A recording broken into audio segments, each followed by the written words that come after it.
আসসালামু আলাইকুম। বাংলা সংবাদে সবাইকে স্বাগত জানাচ্ছি। আমি চিন্তিয়া হক। শুরুতেই সংবাদ শিরোনাম। আওয়ামী লীগ নিয়ে যে বার্তা দিলেন কায়কোবাদ।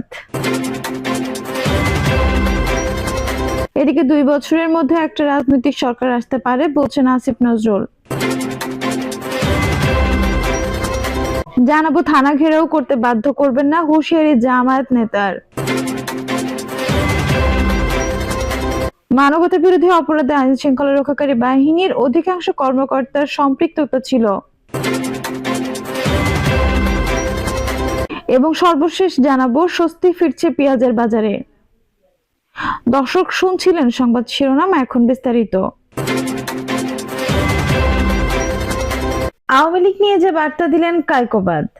বিএনপির ভাইস চেয়ারম্যান কাজী শাহ মোফাজ্জল হোসেন কায়কোবাদ দীর্ঘ 13 বছর পর দেশে ফিরেছেন। তিনি সাংবাদিকদের বলেন, আমরা যারা একত্র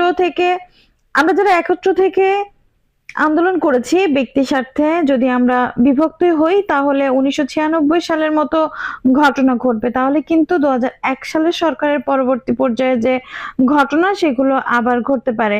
যেমন ভাবে লগি বৈঠার ঘটনা ঘটেছিল, আমরা একত্র না থাকলে তেমন ঘটনা আবার ঘটতে পারে। বিএনপির এই ভাইস চেয়ারম্যান বলেন, 1996 সালে যদি আমরা ভুল না করতাম, বিশেষ করে ইসলামী দলগুলো যদি ভুল না করতো, আওয়ামী লীগ কখনো ক্ষমতায় আসতে পারতো না। এই ক্ষমতায় আসার মূলে কে এবং কারণ কি সেটা আমাদের বুঝতে হবে, সেখান থেকে শিক্ষা নিতে হবে। তিনি বলেন, আগের সরকারের সময় যেভাবে গুম খুন চাঁদাবাজি দখলবাজি ও নির্যাতন করা হয়েছে, এর যদি পুনরাবৃত্তি হয় তাহলে তাদের আবার সেই অবস্থার ভোগ করতে হবে। জনগণকে এসব অন্যায় অত্যাচার ও অবিচার থেকে মুক্ত রাখতে হবে।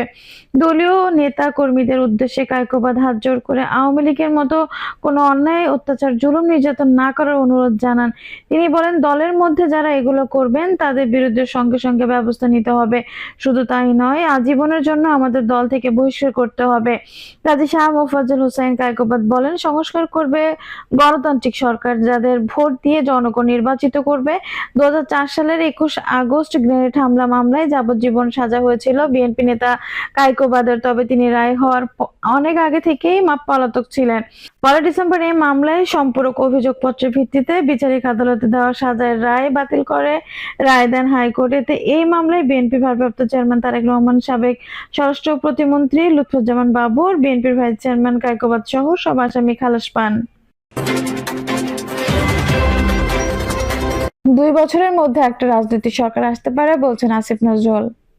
আইন বিচার ও সংসদ বিষয়ক উপদেষ্টা ডক্টর আসিফ নজরুল জানিয়েছেন, 2 বছরের মধ্যে একটা রাজনৈতিক সরকার আসতে পারে। এদিকে সংস্কারের কথা বলে নির্বাচন বন্ধ থাকতে পারে না বলে মন্তব্য করেছেন বিএনপি মহাসচিব মির্জা ফখরুল ইসলাম আলমগীর। সংস্কার একটি চলমান প্রক্রিয়া জানিয়ে বিএনপি মহাসচিব বলেন, কিন্তু সংস্কারের কথা বলে নির্বাচন বন্ধ থাকতে পারে না। দিনের পর দিন অনির্বাচিত সরকারের কাছে দেশ পরিচালনার দায়িত্ব দেওয়া যায় না।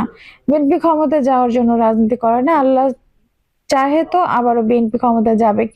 মির্জা ফখরুল আরো বলেন, সংস্কার করেন কোনো আপত্তি নেই, কিন্তু দেশের স্থিরতা নিয়ে যে সমস্যা তৈরি হয়েছে সেই সমস্যা কেটে যাবে যদি নির্বাচন দেওয়া হয়। বিএনপি সংস্কার চাই, কিন্তু এটাও চাই বেশি দিন অনির্বাচিত সরকারের কাছে ক্ষমতা থাকা উচিত নয়। সরকারের সঙ্গে জড়িতদের মধ্যে অনেকে রাজনীতির সঙ্গে জড়িয়ে পড়েছেন অভিযোগ করে তিনি বলেন, আমরা রাজনৈতিক মন্তব্য করেছেন, জনগণের সমস্যা না খুঁজে অনেকে এখন রাজনৈতিক দলগুলো দোষ খুঁজে বেড়াচ্ছেন। থানা ঘেরাও করতে বাধ্য করবেন না, হুঁশিয়ারি জামায়াত নেতার। কুমিল্লা 14 গ্রাম খুনি ও সন্ত্রাসীদের অবিলম্বে গ্রেপ্তার ও মিথ্যা মামলা প্রত্যাহারের দাবিতে বিক্ষোভ মিছিল ও সমাবেশ অনুষ্ঠিত হয়েছে।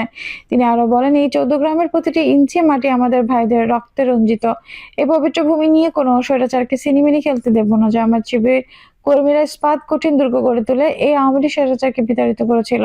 গত 5 আগস্ট বিপ্লবের সময় প্রশাসনকে আমরা সব ধরনের সহযোগিতা করেছি। কুমিল্লার পুলিশ সুপার ও ওসিকে বলবো, আমাদের ভাইদের নামে যে চাঁদাবাজির মিথ্যা মামলা দিয়েছেন এর জবাব 14 গ্রামের জনগণকে আপনাদের দিতে হবে। আমাদের রাজপথ ও থানা ঘেরাও করতে বাধ্য করবে না। বিক্ষোভ সমাবেশ থেকে হুঁশিয়ারি উচ্চারণ করে জামায়াত নেতা বলেন, চাঁদাবাজ খুনি লম্পট আব্দুল হাই কানুকে গ্রেপ্তার করতে হবে, তা না হলে আমরা কঠোর কর্মসূচি দিতে বাধ্য হব। মানবতা বিরোধী অপরাধে আইন শৃঙ্খলা রক্ষাকারী বাহিনীর অধিকাংশ কর্মকর্তার সম্পৃক্ততা ছিল। আন্তর্জাতিক অপরাধ ট্রাইব্যুনালের চিফ প্রসিকিউটর মোহাম্মদ তাজুল ইসলাম বলেছেন, সারা দেশে মানবতা বিরোধী অপরাধ সংঘটিত হয়েছে এবং এর সঙ্গে আওয়ামী লীগ ও তার অঙ্গ সংগঠন রাজনীতিকে সম্পৃক্ত ছিল। এর সঙ্গে সব আইন শৃঙ্খলা রক্ষাকারী বাহিনীর অধিকাংশ কর্মকর্তা সম্পৃক্ততা ছিল। দেশব্যাপী সবকিছুর বিচার করতে গেলে এই ট্রাইব্যুনালের পক্ষে তা সম্ভব নয়। তিনি বলেন, মানবতা বিরোধী অপরাধে সাধারণত টপ কমান্ডের বিচার করা হয়। জুলাই আগস্টে গণহত্যার প্রধান নিউক্লিয়াস ছিলেন সাবেক প্রধানমন্ত্রী শেখ হাসিনা। এই সাবেক প্রধানমন্ত্রীও তার নিচের দিকে কয়েকজন ছিলেন, তাদের বিচারকে প্রাধান্য দেওয়া হচ্ছে। আন্তর্জাতিক অপরাধ ট্রাইব্যুনালের প্রধান উপযুক্ত ব্যক্তিদের সবার বিচারই প্রায় আগামী 1 বছরের মধ্যে শেষ করা হবে।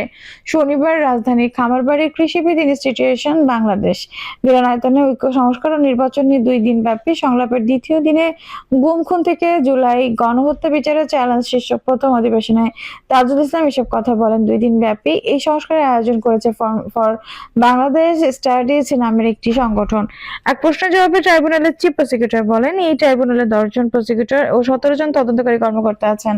তাদের প্রধান লক্ষ্য হচ্ছে গুম খুন, হত্যা, গণহত্যা, মানবতা বিরোধী অপরাধ বাংলাদেশের মাটিতে হয়েছে সেই অপরাধে যারা মাস্টার মাইন্ড, মূল হতো, তারা যারা একদম সর্বোচ্চ জায়গায় বসে থেকে অপরাধগুলো সংঘটিত করেছিল, প্রাধান্য দিয়ে তাদের বিচার করা।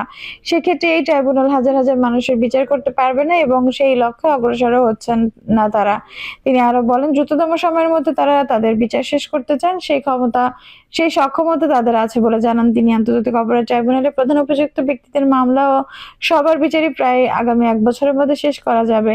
দেশব্যাপী যত অপরাধ হয়েছে সেজন্য বিভিন্ন থানায় মামলা হয়েছে এবং সাধারণ আদালতে বিচার চলছে, সেটা চলবে বলেও জানান তাজুল ইসলাম। তিনি বলেন, সেই বিচার করতে কত সময় লাগবে সেটা সংশ্লিষ্ট আদালত বলতে পারবেন।